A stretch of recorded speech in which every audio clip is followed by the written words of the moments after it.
আগামী সেপ্টেম্বরে জাতিসংঘ সাধারণ পরিষদের অধিবেশনে যোগ দিতে যুক্তরাষ্ট্রে আসছেন ইসরায়েলের প্রধানমন্ত্রী বেনিয়ামিন নেতানিয়াহু।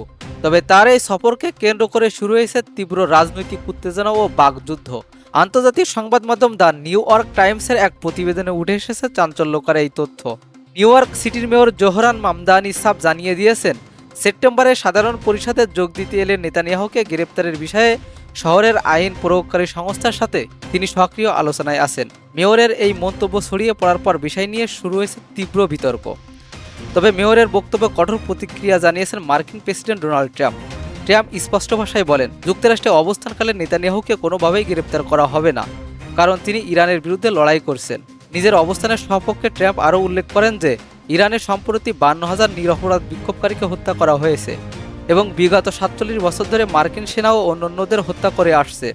আগ্রাসী সুর বজায় রেখে ট্রাম্পের দাবি, বিগত প্রেসিডেন্টের ব্যর্থতায় যারা ইরানকে এই মৃত্যু ও ধ্বংসের দিকে ঠেলে দিয়েছে, একমাত্র তাদেরই গ্রেপ্তার করা উচিত। জাতিসংঘ অধিবেশনকে সামনে রেখে মার্কিন রাজনীতি ও বিশ্ব কূটনীতিতে এখন প্রধান আলোচনার কেন্দ্রবিন্দু।